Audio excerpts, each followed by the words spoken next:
में अपने भगवान अपने गुरु की आवश्यकता होती है। अगर आवश्यकता की बात करें तो, क्योंकि सत्य तो यही है कि जिसने ये सृष्टि को रचाया है उसके बिना एक पल भी जिया जा ही नहीं सकता। ये तो कहने सुनने की बात नहीं है कि जैसे जिसने सृष्टि को रचाया है उसे पल पल की खबर है, लेकिन बंदे को भगवान नजर नहीं आता, इसलिए सोचता है कि भगवान को पता नहीं कब मिलेगा। भगवान कब मिलेगा? या तो वो इंसान जो है उसे बिछड़कर इस भूल भुलैया में, इस संसार सागर में जो है खोया रहता है, और या फिर जो है उसको खोजने के लिए, तो भगवान को खोजने के लिए या तो इस संसार में खोया रहता है, भगवान की याद भी आती नहीं, या फिर जिसको याद आती है उसको खोजने के लिए अपना सारा समय गवा देता है। अगर भगवान खोजने से नहीं मिले फिर क्या होगा? फिर क्या होगा कि समय भी लगाया, भक्ति भी की, भगवान मिले नहीं, यानी कष्टी भी उठाई, भक्ति भी की, लेकिन भगवान मिले नहीं। ऐसा क्यों? क्योंकि जहाँ पर भगवान है वहाँ खोजा नहीं, जहाँ है नहीं वहाँ खोजते रहते हैं। क्योंकि खोज कैसी है? खोज कैसी है कि जो हमें कानों से अच्छा लगे, आंखों से अच्छा लगे, हमारे हृदय अंतर्गत वो अच्छा लगे, हम वही काम करते हैं। लेकिन वो कैसे मिलेगा? वो तो सत्य से मिलेगा, यानी सत्य मार्ग। अगर आप सही रास्ते पर नहीं चलोगे, अगर आपको बाहर से भी जिसके घर में जाना है उसके रास्ते पर जाएंगे, उस मार्ग पर जाएंगे, जहाँ वो मिलेगा तो वहीं पर वो मिलेगा। ऐसा तो नहीं है कि आप अगर विपरीत दिशा में जाएंगे तो आपको उसका घर मिल जाएगा। तो यही है कि आप संसार में रहकर संसार में ही भगवान को खोजते रह गए, और वो भगवान इस संसार में भी होते हैं, इस संसार इस तरह पर भी होते हैं, तो भी हमें दिखाई नहीं देते, और उनके घर में पहुंच पाना इतना आसान नहीं होगा। आसान क्यों नहीं होता? कि जब इंसान इस भूल भुलैया में उलझ जाता है तो उसे कुछ भी नजर नहीं आता, उसे रास्ता नजर आता ही नहीं, बिल्कुल ही नजर नहीं आता, और वो जो है भटकता रहता है, सारा जीवन दुखों की आग में जलता रहता है। ना तो उसे सुख की प्राप्ति होती और ना भगवान की प्राप्ति होती। तो बस इसी को समझाने के लिए भगवान गुरु रूप में प्रकट हुए, और उसी खुशी में आज का दिन मनाया जाता है गुरु परम महोत्सव। कि गुरु आए धरा पर, पहली बात। दूसरी बात, वो धरा पर आए और हमें मिले।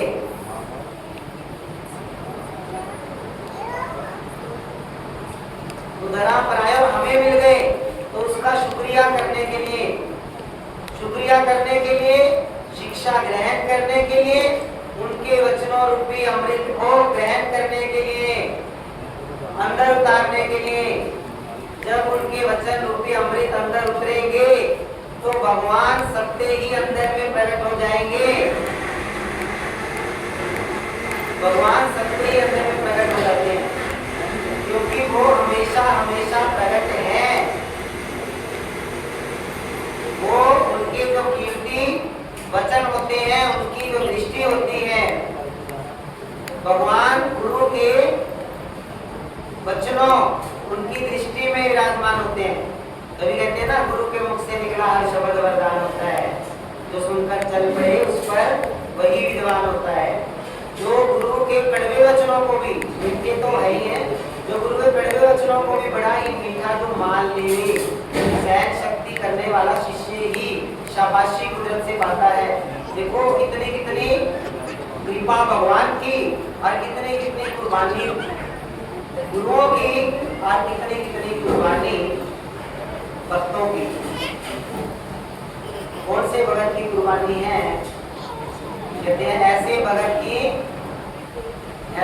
की जो प्यार का मोल भी कुदरत नहीं दे सकता, जो गुरु के चाहे गुरु गाली दे या थप्पड़ मारे, तो उसमें उसका कल्याण शिक्षा है। जो संसार से दुखी होकर आता है, एक चीज सोचो कि संसार में चाहे तन का दुख है, चाहे वो तन के दुख में दुखी है, रो रहा है, तो रोक नहीं ठीक हो रहा, चाहे वो तन का है या मन का है या धन का है, तन का है या मन का है या धन का है, वो रो रहा है, वो दुख अच्छा है, या जो गुरु कड़वा वचन गाली दे दे, वो कितनी छोटी सी बात है,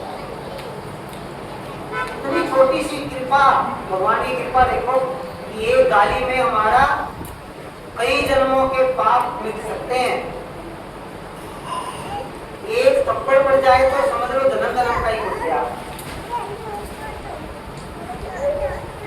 कितनी छोटी सी बात में इतनी कृपा मिलती है। और संसार में तो सारा जीवन हम आग की भट्टी में रहते हैं, तन के दुख में, मन के दुख में, धन की कंगाली भी बुरी, तीनों चीज बुरी है। संसार में तो रुला देती है बंदे को, और गुरु का हमें एक वचन भी सहन नहीं कर सकते। मतलब कृपा की बात है, कृपा कहाँ छिपी है? भगवान की कृपा इस तरह से, भगवान कहते हैं जो मुझे गुरु के वचनों में नहीं पहचान सकता, कैसे जो मुझे गुरु की क्रिया में नहीं पहचान सकता, तो फिर मेरी पहचान कहाँ होगी? तभी तो ये वचन है कि पास में भगवान खड़ा हो फिर भी बुद्धि पहचान नहीं सकती। ऐसा बुलेखा कभी ना करना मेरे भगवान जी प्यारे, उनकी हर रजा में, हर रजा में राज है, हर बात में राज है। जो अटक हो जाता है, आज गुरु महिमा से हम इसको शुरू करते हैं। आज की जो शिक्षा है, पढ़ाई है ब्रह्म विद्या की, आज ऐसी पढ़ाई कीजिए कि हमें भगवान जो अपने हर एक बच्चे को अपने दिव्य अद्भुत ज्ञान, ऐसा ज्ञान कि वो कभी दुखी रह ही नहीं सके। आज की जो विद्या है, आज की जो पढ़ाई है, आज का जो ज्ञान है, वो भगवान की गुरु की एक अनमोल हमारे लिए गिफ्ट है। आज उन सब भक्तों ने हमें गुरु दक्षिणा दी जो सब समय पर पहुंच गए हैं, और जिन्होंने अपनी तरफ से कोशिश की है। देखो, बाहर से किसी से कोई भी सवाल जवाब नहीं, अंदर वाले की जानता है। बाहर से हमें जो भी सुनना होता है वो अंदर में ही काम आता है, हमारे अंतःकरण में ही फिट हो जाना चाहिए। आज जो भी भगवान से जो भी लेके जाना चाहेगा सब कुछ मिलेगा। जो भी लेना चाहो ले लो, सब कुछ इनके पास में।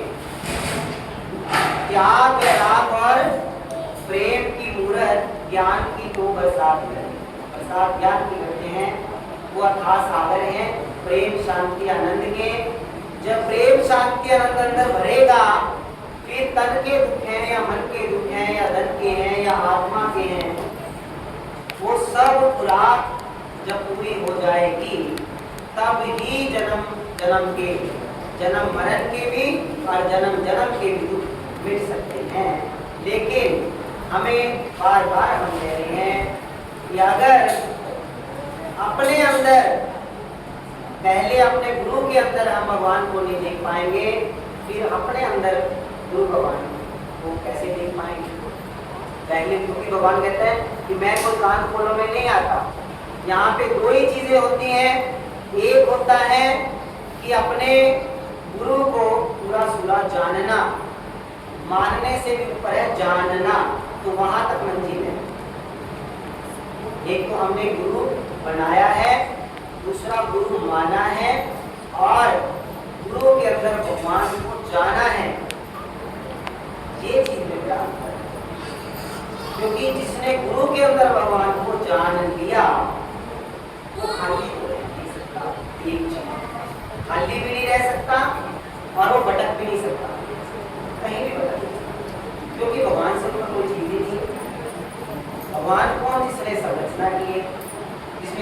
रचाए हैं सुख भी रचाया है, जिसने अज्ञान भी रचाया है, जिसने ज्ञान भी रचाया है, सब उसकी आज्ञा से रचे गए हैं और सब उसकी आज्ञा से ही क्रिया कर रहे हैं।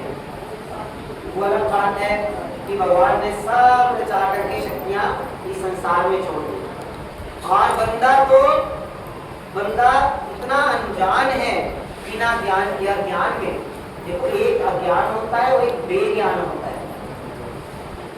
ज्ञान ज्योति का प्रकाश है, एक अज्ञान होता है, एक बेज्ञान होता है। बंदा को अज्ञानता में इस संसार में अज्ञान और बेज्ञान में ही सारा जीवन बिता देता है। कैसे कि अज्ञान तो ये चीज जिसको ज्ञान का पता नहीं और बेज्ञान जो अज्ञान की पूजा कर रहा है। क्या पता वो दुखों से बचने आया है और वो दुख के देवता की पूजा कर रहा, क्या तो प्रेत की पूजा करने लग जाए, क्या पता जो चीज को कष्ट देने वाली उसी को बुलाता नहीं, क्योंकि जिसको बुलाओगे जो मांगोगे वही तो मिलेगा। क्योंकि इंसान इतना उलझा हुआ है, इतना ज्ञान डूब गया तेरे में, उसको कोई कुछ कहता है वो उसी है। अगर गुरु नहीं है तो फिर भी उसकी माफी है, अगर गुरु है और फिर भी वो अंधकार में जाए तो इसका मतलब है कि वो भगत अपनी मनमानी करता है और अज्ञान और बेज्ञान को मानकर वो डबल अज्ञानता में चला गया। अज्ञान को था ही, बेज्ञान हो गया तो अब और पीछे हो गए। तो इसलिए जो गुरु के केवल एक शब्द पैटर्न हो जाए उसे कुछ भी करना नहीं, बार बार कहते कुछ भी करना नहीं पड़ता, ना ज्ञान को मानना पड़ेगा ना अज्ञान को मानना पड़ेगा, बेज्ञान को तुम्हें पहले सिखा रहा है। तो इसलिए बार बार कह रहे हैं कि जो एक शब्द पे गुरु हो जाता है वो अपने अंदर ही उसका अपना आप ही इतना जागृत हो जाता है कि गुरु को भी उसके अंदर सिंहासन लगाना पड़ता है और भगवान को पहले से गुरु के अंदर होते हैं। तो गुरु भी हमारे अंदर बैठ गए और भगवान भी बैठ गए, यानी अपना आप हो गया। जो बूंद में सागर मिलेगी तो क्या होगा, पिछली बार डॉक्टर साहब ने प्रश्न किया कि आत्मा परमात्मा में विलय करेगी। हम कहते हैं कि परमात्मा कहते किसको है, आत्मा का ही बड़ा रूप परमात्मा है। बड़ी आत्मा को परमात्मा कहते होंगे, परमात्मा। जैसे कई लोग आत्मा से परमात्मा कहते हैं, हम कहते हैं कि जो आत्मा परमात्मा में मिल गई, यानी जो छोटी आत्मा बड़ी आत्मा में मिल गई तो क्या बन गई, यानी वो परमात्मा बन गई आपके हिसाब से। लेकिन बूंद सागर में मिली तो क्या बनी, परम बूंद बन गई। बताइए, बूंद सागर में मिली तो परम बूंद बन गई क्या, सागर को यानी कि उसका अपना अस्तित्व रहा नहीं। खुद को मिटाना, खुदा को पाना दो नहीं हो सकते, दो है ही नहीं। जहाँ दो है वहाँ भगवान नहीं है, जहाँ दूरी है दो है, दूरी है दूरी है तो दूरी है, दूरी है तो अपना आप नहीं है। तो जैसे बूंद सागर में मिलने से परम बूंद नहीं हो सकती, सबसे बड़ी बूंद नहीं हो सकती, क्योंकि जहाँ सागर ही हो जाता है वहाँ बूंद कुछ भी उसका अस्तित्व नहीं है। तो जहाँ हम भगवान की बात करते हैं वहाँ आत्मा और परम आत्मा की कोई बात नहीं होती। ये सीढ़ियाँ हैं, ये सीढ़ियाँ हैं, जितना चढ़ते जाओगे उतना और ज्ञान खुलता जाएगा, ज्ञान का रास्ता। जो जिसने महाज्ञान, महाज्ञान कौन सा भी, जो जिससे बड़ा कोई ज्ञान ना हो, क्योंकि गुरु जी कहते हैं कि जिसने 18 कला तक का योग साध करके फिर सारी माया को जीत लिया और फिर 18 कला तक का जो है विचार किया, विचार कला आई, विचार किया, सबका विचार, सबका क्या सत्य है, क्या सत्य है, फिर उसके पास ज्ञान कला आती है। ज्ञान कला के भगत को सारी पढ़ाई करवा देती है, वो ज्ञानी हो जाता है। संसार में तो किसी को 2 भजन गाने आ जाए वही ज्ञानी है, वो अपने आप को ज्ञानी समझता है। और कोई 2 पैसे का रंग लगा के अगर कोई वस्त्र पहन के कोई संत बन जाए, ज्ञानी बन जाए, वो ज्ञानी नहीं हुआ करता, क्योंकि संसार में किसी को पहचान नहीं है। जिसने 18 कला तक का योग साध लिया, 18 कला तक का विचार कर लिया, सारा विचार कर लिया सबका, उसके बाद ज्ञान कला आती है, उसकी मुक्ति बोल देती है, वहां पे भी भगवान नहीं आए। ज्ञान कला आती है, सारी पढ़ाई करवा देती है कि सारा ज्ञान उसको हो गया, वो असली ज्ञानी बन गया, उसकी मुक्ति बोल दी, फिर भी भगत को चैन आई नहीं। किस भगत को चैन आई नहीं? जिसने अपना आप प्रकट करना है। गुरु जी कहते हैं जो ज्ञान पर भी ना अटके, इतना ज्ञान जिसको हो गया, वो फिर भी उसको संसार से ज्ञानी नहीं कहलवाना, फिर भी ज्ञानी नहीं कहलवाना। अभी भी वो सोचता है ये तो ज्ञान कला है, उसके पास आंख है, हम तो आत्मा को ज्ञान तो देह कोई भगवान बनाए बैठे हैं, अभी तो हम देह कोई मान रहे हैं, देह की पूजा करते हैं अपने अंदर भी, हम इस देह को सारा दिन इसी की पूजा करते हैं, और देह से ही हम किसी का अच्छा रूप देखकर उसकी आवाभगत करते हैं, उसका अच्छा स्टैंडर्ड देखकर, उसका अच्छा धन दौलत देखकर, मतलब देह की चीजों से हमारा देह की पूजा पे है। अभी तो आत्मा तक में नहीं आए, तो वहाँ ये सीढ़ियाँ हैं, देह से ऊपर उठेंगे तो प्राण अड़ जाएंगे, प्राण भी इतने दुखदाई हैं, दिखाने को मानते हैं। देखो जिन्होंने तपस्या की है, गुरु जी कहते हैं कि ये चूहा है, देखो उधर सारी धरती खोद देता है, बिल्ली है वो बाट देखने में सभी सो जाए तो मैं घर में जाऊँ खा पी लूँ, कुत्ता है देखो गुरु जी कहते हैं वो देखो रात को भी होता है कि रात के ऊपर दिन में तो कोई रोटी कोई दे ही जाती, तो फिर रात को रोटी इसलिए रात को तो भगवान वही तो हमें कोई विवरण कितने बताई है, चाहे जानवर के ये शीशम जो ऋषि बने हुए हैं वो भी देखो उन्होंने उनके प्राण भी उनको तंग करें, तो मतलब प्राण को उन्होंने क्या करा, डाक के पत्ते खाए, किसी ने कपड़े की गोलियां बना के खाई, ये प्राण ही छूट। पहले देह से ऊपर उठेंगे तो प्राण है, प्राणों से ऊपर उठेंगे फिर आत्मा आएगी, फिर आत्मा तक पहुंचेंगे तो आत्मा का ज्ञान होगा, आत्मा का ज्ञान हो जाएगा तो आत्मा से ऊपर उठ जाएगी, परमात्मा पे आ जाएगी, परमात्मा तो बड़ी आत्मा हो गई। लेकिन ये तो तुम्हारे नाम है संसार में, जैसी जैसी पदवी तुम पाओगे संसार में तुम्हें वही नाम से पुकारा जाएगा। अगर तुम आत्मज्ञानी हो तो तुम्हें आत्मा का तुम्हें ज्ञान हो जाएगा, तुम्हें आत्मज्ञानी कहा जाएगा। अभी भी तुम महाज्ञानी थोड़ी ना हो गए। उसके बाद जो है देखो कितनी शुरुआत कहाँ से हुई, वैराग्य से हुई। वैराग्य भी असली आएगा तो कुछ काम चलेगा, असली वैराग्य आएगा तो संसार से मन जुड़ेगा। तो ये देखो कितनी लंबी सीढ़ी है, आत्मा से ऊपर परमात्मा है, फिर आएगी अकल कला, वो सारा ही मेट देगी, ये तेरा सारा ही ज्ञान वो है। अकल कला तो बड़े बड़े खेल कर देती है, कुआरे डाल लेगी क्योंकि वो भगवान की अकल है। अकल कला का मतलब सबसे बड़ी अकल। वैसे तो हजारों अकल रचाता है, हजारों मिटा देता है, तरह तरह की अकल रचाकर आकाशों पे आकाश लगाना क्या है, अकल पे अकल रचाकर वो सृष्टि कभी रचा देता है, कभी मिटा देता है। वो देह प्राण आत्मा सबको रचाता भी रहता है, मिटाता भी रहता है, परले भी कर देता है, परले करके वो सारा कुछ खत्म कर देता है। फिर वो जब सारी प्रलय करता है फिर भी एक चीज को रख देता है कि ये सृष्टि की उसने दोबारा रचना करनी होती है। तो उसके उसके जो उसके ज्ञान का भेद नहीं आया और उसके ज्ञान का कोई अंत नहीं है। अगर कोई सवाल पूछे तो से इतने बड़े करामाती के उत्तर ना कोई दे सके, भगवान और महाज्ञानी या ब्रह्म ज्ञानी कहिए या पकड़ कहिए, उसका उत्तर नहीं कोई दे सकता, क्योंकि उसके अंदर भगवान स्वयं पहचान की बात और उत्तर लेना भी चाहिए। हाँ, अपने मन में कोई जिज्ञासा है वो जरूर, लेकिन हम कहते हैं उलझन में मत पड़े। सिर्फ एक चीज अगर आपको पहचान हो गई, सबसे पहले भगवान से आप मांगिए कि आप मेरे सामने हो, मुझे पहचान हो जाए। दूसरी चीज पहचान हो जाए और फिर आपका अगर आपने दो रूप बनाए हैं तो जब तक दो रूप हैं तो आपका हाथ मेरे सर पर रहे और मैं आपकी कोई नहीं। आनंद लीजिए।